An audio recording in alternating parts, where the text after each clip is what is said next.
ក្នុងវីដេអូមួយនេះចង់បកស្រាយទៅកាន់បងតាគាត់សួរសំណួរថាតើគួរចំណាយអត់$139នឹងតើមានគុណភាពបែបណាខ្លះទៅលើនាឡិកាដៃមួយហ្នឹងអញ្ចឹងនៅក្នុងវីដេអូមួយនេះខ្ញុំមាន10ចំណុចចង់មកប្រាប់ទៅកាន់បងប្អូនទាំងអស់គ្នាឲ្យបានដឹងថា$139ហ្នឹងមិនស័ក្តិសមទេគឺគួរតែស័ក្តិសមតម្លៃខ្ពស់ជាងនឹងបន្ថែមទៀតចំណុចទី1របស់វាគឺទៅលើ material របស់វាអញ្ចឹង material របស់វាគឺសិតតែជាផលិតផលដែល premium ដែលអាចបានដាក់ទៅលើ material ទាំងអស់ហ្នឹងបានអញ្ចឹង material ទី1ទៅលើកញ្ចក់ពីខាងលើនេះបងប្អូនអរគ្នាអញ្ចឹងសម្រាប់កញ្ចក់ពីលើនេះគឺជាប្រភេទ Panda Glass អញ្ចឹង Panda Glass លុះត្រាអ្នកទាំងអស់គ្នាហ្នឹង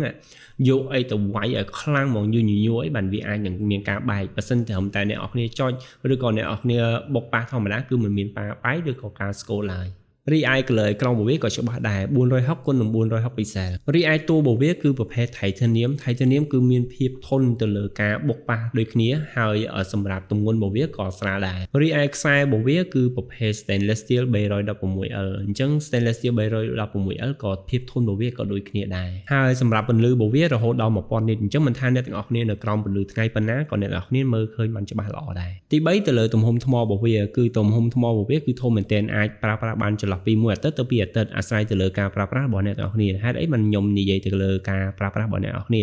ដោយសារតែវាមានមុខងារជាច្រើនដែលយើងត្រូវប្រើប៉ុន្តែមុខងារទាំងអស់ហ្នឹងតើតែយើងប្រើចាំយើងបើកអញ្ចឹងបើសិនជាឧទាហរណ៍ថាដូចជាមុខងារ sensor អញ្ចឹងបើសិនជាអ្នកទាំងអស់គ្នាត្រូវវាស់ចង្វាក់វីដេអូឬក៏វាស់អុកស៊ីសែនក្នុងឈាមអីចាំអ្នកទាំងអស់គ្នាបើកបើសិនជាអ្នកទាំងអស់គ្នាមិនចាំបាច់ទេអ្នកទាំងអស់គ្នាបិទទៅអញ្ចឹងវា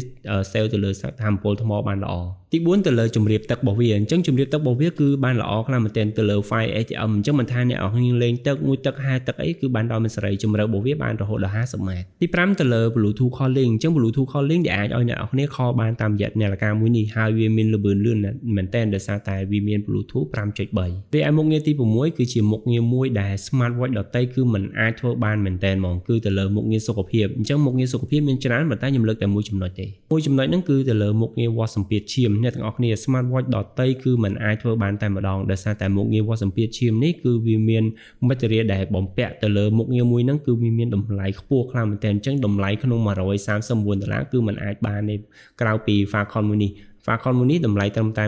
$139មានមុខងារវាស់សម្ពាធឈាមអញ្ចឹងដោយសារតែមុខងារវាស់សម្ពាធឈាមគឺភាគច្រើនយើងប្រើជាប្រភេទខ្យល់អញ្ចឹងបានយើងអាចបានប៉ុន្តែឥឡូវនេះយើងជាប្រើជាប្រភេទ sensor សង្កត់វិញអញ្ចឹងយើងអាចដឹងបានទៅលើមុខងារវាស់សម្ពាធឈាមមួយនេះហើយសុក្រិតវិញ 99.99% មុខងារទី7ទៅលើមុខងារ storage ដែលអាចផ្ទុកបទចម្រៀងបានអញ្ចឹងអ្នកទាំងអស់គ្នាសម្រាប់នាឡិកាមួយនេះគឺពេលអ្នកទាំងអស់គ្នាហាត់ប្រាណអ្នកទាំងអស់គ្នាមិនបាច់ចាំយកទូរស័ព្ទទៅតាមក៏អ្នកទាំងអស់គ្នាមានបទចម្រៀងស្ដាប់ផងដែរដែលឡែកយើងអាចភ្ជាប់ជាមួយនឹងកាស Bluetooth របស់យើងបានទៀតទី8សម្រាប់មុខងារកីឡាគឺមានទាំងអស់ហ្មងមិនចឹងមិនថាអ្នកទាំងអស់គ្នាលេងកីឡាអីក៏មានដែរទី9ទៅលើមុខងារ AI voice អញ្ចឹងអ្នកទាំងអស់គ្នាអាច voice សួរសំណួរមួយចំនួនទៅកាន់ AI នៅក្នុងនាឡិកាមួយនេះបានទី10ដែលមិនអាចបំភ្លេចបានទៅលើ font ខ្មែរអ្នកទាំងអស់គ្នាអញ្ចឹង font ខ្មែរនាឡិកាមួយចំនួនគឺមានការដាច់ដៃជើងតូចពេក font ដែលមិនស្អាតអីអញ្ចឹងទៅអញ្ចឹងសម្រាប់ចំណន់ចុងក្រោយរបស់ Venus មួយនេះគឺ font ខ្មែរធ្វើបានល្អខ្លាំងមិនមានការដាច់ដៃជើងការឆ្លើយតបទៅលើការសរសេរគឺបានលឿនល្អអញ្ចឹង10ចំណុចមួយនេះខ្ញុំជឿថាបងប្អូនគួរតែចំណាយឲ្យ$139ទៅទិញ model Falcon Titanium មួយនេះដោយសារតែវាមានចំណុចពិសេសជាច្រើនសម្រាប់ខ្ញុំគិតថាទូថ្លៃមែនតើចោះអ្នកទាំងអស់គ្នា